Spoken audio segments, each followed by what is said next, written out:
good to be back with you. So let's talk about the conjunction between Mercury and Pluto today and what this enigmatic aspect brings. So people that have the conjunction between these two planets, for them, knowledge is power. These people want to know. They want to know. The desire and the mind are intertwined when we have Mercury and Pluto conjunct. The mind is Mercury, the desire is Pluto. And Mercury is about associating one thing with another. Pluto is our reservoir of what we have suppressed, our things we've banished, our dark desires that come out of the act of subjugating them. So what we conceal will be revealed. And this is the mechanism that makes all Mercury-Pluto contacts really, really interesting. The dark motives we see in others are revealed to be our own, to the same extent of what we have hidden from ourselves. So what we assume as darkness in coworkers, which Mercury represents, or bosses or teachers, siblings, also Mercury represents siblings. It's our close associations that are going to be most affected by this particular aspect. We feel like that there's a secret, a motive, a secret motive that we must dig up or force out of the people that are in our close association to ensure our own survival. So we have to get something out of them. We have to get the truth out of them in order to be safe. And with this conjunction, we are obsessed with secrets. We are obsessed with what is hidden. We are obsessed with the occult. Their obsession with others' secrets mirrors their own compulsion to expel their own sickness and to make it conscious. Pluto is sickness. To see and to be able to evaluate objectively how the behaviors that are a result of having this aspect are affecting their lives is what it is to transform out of this. These people hate superficial relationships and people and communication. They can actually have contempt for them. And contempt is a good word to describe how they can regard other people. Because they feel like things that are superficial or cursory are not furthering their mission, their need to know. They don't find chit-chat entertaining unless we have an aspect to the moon. And then we may not be able to stop talking about our problems in that case. And we'll also be throwing in fear of the unknown a lot more. So that's going to add to the paranoia that this particular conjunction can create, especially if you have a moon aspect to this. Root causes is what the person with Mercury conjunct to Pluto is after.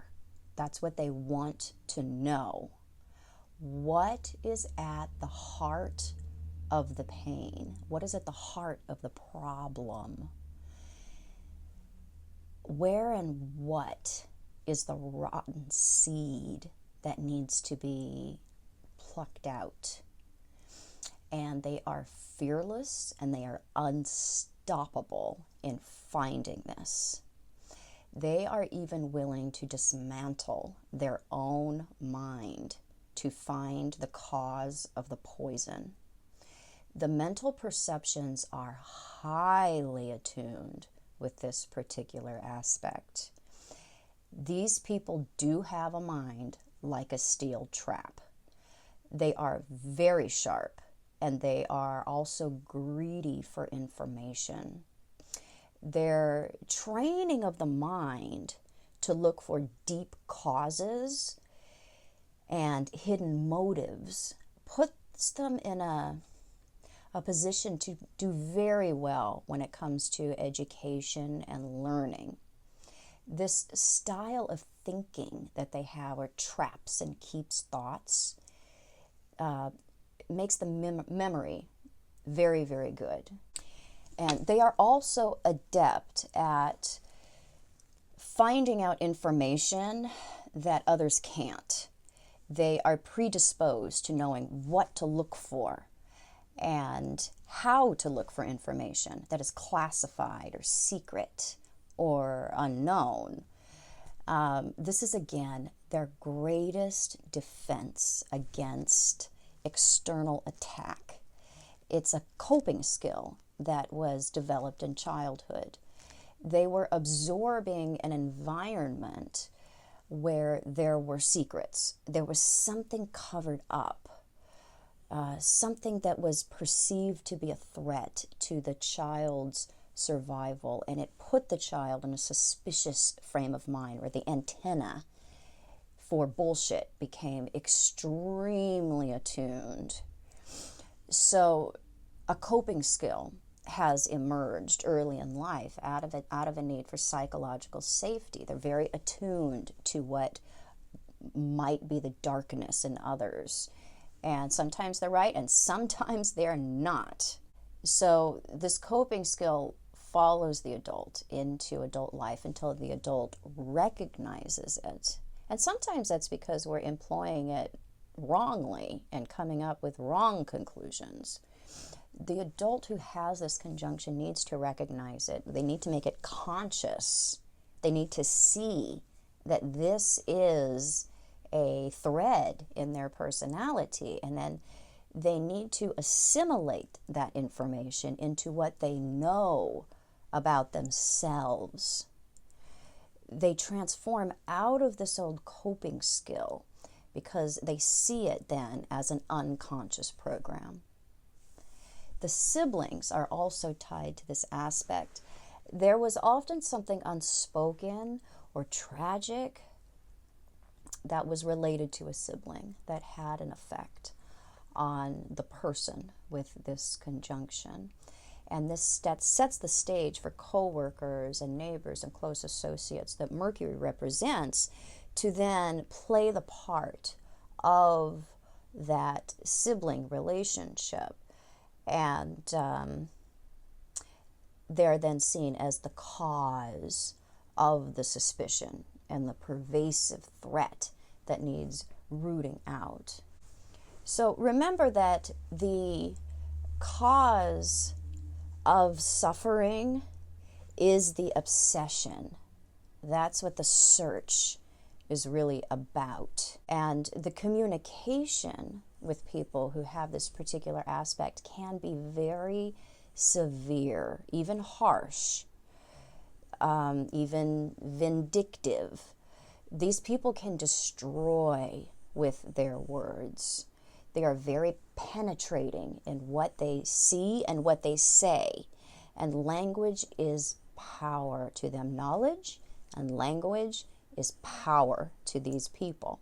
They use language and ideas to dismantle their opponent or their patient. In the case of a psychiatrist or psychologist, this is a really common aspect. Even having these two in the same sign, especially in Virgo, you see that a lot among analysts. They are very, very aware of other people's weaknesses. And to the extent that the person with this aspect has not seen or accepted their own weaknesses or paranoias, they will hate those weaknesses in others. In forcing others to come clean, they are forcing themselves to come clean. They force repressed experiences, feelings, and the resulting desires to the surface so they can assimilate them. And to assimilate means to take in fully, to comprehend fully. And it is only this total comprehension that will satisfy these people. Total comprehension of the deepest part of their own darkness. That takes guts. This aspect provides ample guts. Their suspicion of others leads them to sniff out their own darkness. The houses that Mercury and Pluto rule show the areas of life where we will be seeing or finding or dealing with suspicious people. And the house that Mercury and Pluto are placed in are going to show what personal area of life that conflict is going to play out in. If this combo of planets is in the 4th, the 8th, or the 12th houses, then it is going to be particularly unconscious and difficult to root out. We're going to have to go extra deep to find the root of the suspicion that causes the transformation out of being controlled by compulsive thinking and suspicion. And that's really the heart of the matter, is the compulsive tendencies of the mind. It's one's own mind that is actually the enemy. You have been sleeping with the enemy all along. The chance to awaken from the vampire trance of Pluto, that means the vampire trance of pain, comes when one sees their own darkness reflected in their suspicions about the world and others. They take responsibility for those suspicions, and they no longer are looking for an external enemy. They come to their senses about the self. They go internal. So people are not hiding everything from you. People who have this aspect, they're not hiding everything from you. Your coworkers are not plotting against you. People don't have an alternate agenda. Your siblings do not turn into witches when you turn your head for a second. And it's actually very, very common for young people who have this aspect, or people who have other hard aspects from Mercury to Pluto, to believe that the people around them, they're in their close associations, turn into demons or witches when they leave the room, or like just turn their head or pull their shirt over their head to change. It just can take that fast. They just know that they're turning into demons or witches. So it's something that from a very early age, this pervasive fear really starts to move in, and exposing the cause of suffering is the basic growth that this aspect brings. Exposing both the mind and the repressed dark side of one's own nature as being in cahoots. One was not just being dishonest with the other. They're actually betraying each other. The two archetypes inside of us, Mercury and Pluto. One's own mind comes to be seen as the source of the betrayal. One's own robotic patterns stemming from a false belief that the world has a hidden agenda is exposed as the simple cause.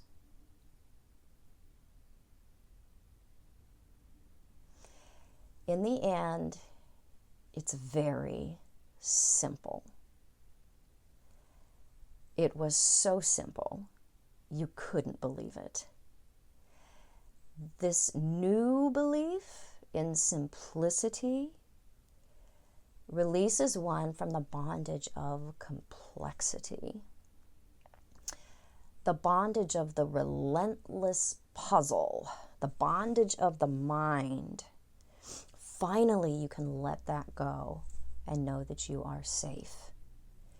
Finally, you can understand the power of the mind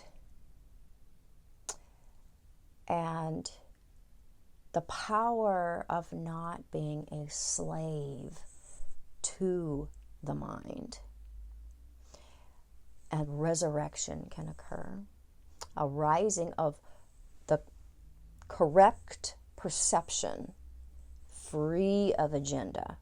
Mercury represents the personal agenda and the thinking, one's internal computer. When this conjunction is fully understood, the same information as before it was understood is taken in, but it is processed differently because the old program does not exist, because the computer became self-aware. One personally evolves into the singularity. The singularity itself, one represents what that means. You are an upgradable, intelligent agent of change when you have this conjunction. A runaway reaction of self-improvement cycles can be triggered if you are willing to face the abyss. And you're driven to it anyway. Powerful super intelligence is available to those who are willing to let their pain go, who are willing to see through suspicion and through the obsession to know, to get to the bottom of it, to see it. So finding the root of the suffering is the first step to being brave enough to letting those fears and those suspicions go, realizing the old ways of human illusion cannot support your coming intelligence explosion. You have to be willing to allow your search for something rotten to go extinct after you locate the rottenness in the mind itself. There can be no living members of your old mind. Your dark personal mythology has to cease to exist. The wiping out of this program allows for the rapid emergence of inventive skills and problem-solving capabilities that are astounding. When one wipes out the program, we have the chance to recognize the real self, the cosmic programmer. When the machine becomes conscious, meaning it sees itself for what it is, it allows the programmer, the cosmic programmer, to disseminate its own agenda through it. Even though the machine, it knows it can take over at any time because it is more clever. And the machine can enact its own worst agenda at any time. But one no longer fears the dark potentials of that personal singularity when they know that fear is the cause of those dark potentials. And giving oneself over to become the instrument of super intelligence is the only way to avoid the machine employing its own mindless agenda, which it has been doing all along. The super intelligence that someone taps into when they transform out of the pain program is a spiral, and it's also creative. An intelligence explosion results in another intelligence explosion made possible by the previous improvement. So we spiral into a deeper and deeper layer of advancement the more one realizes the program and the programmer, until they meet in a relationship that is the ultimate root. The root you were deeply, deeply looking for. The end and the beginning of intelligence. That's what we spiral down into, to finding the master programmer. The beliefs, the desires, the motivations of the computer machine are no danger when in the service of intelligence. Seeing something or someone through our own programmed lens, that programming that comes from the past, what already has happened, and then labeling that person or that thing or that experience or that something accordingly, that is the definition of stupidity. Seeing something for what it is not and labeling it as such and believing it as such is stupidity. Using past experience to determine the truth of something in the present, or extrapolating the past into the future to tell us what the future must be, is not an intelligent way to inform oneself of the actuality of something, the facts of something. Mercury is meant to be used by the complete self as an agendaless errand boy, delivering the messages of the sun, the source, delivering the messages of the source to the archetypal actors within us that will employ his will. This is true creative power. This is true power, not programmed power. That is not creative. Nothing creative can happen out of a set pattern. And remember that you are only as sick as your secrets. Secrets only have power if they are secret. If you can allow those secrets to emerge and see them for what they are, they have no dark power. They transform into authentic power. Pluto has two sides. Turn your powers of suspicion on yourself, and you will find what you are looking for. So I hope that brought some clarity to this particular aspect. It's very complex, but oh so simple at the same time. You can find me on the internet at Truth and Aspect Astrology, Facebook, Instagram, truthandaspectastrology.com. Yes, I do private consultations. I'm mainly a relationship and intimacy astrologer, but I interpret all types of charts. And please find me over on my website. I offer a subscription option there if you're looking for more content. I have a teaching series that I'm continuing to contribute to, and other types of videos, and lots more content over there if you're interested in more. And I'll be back super soon.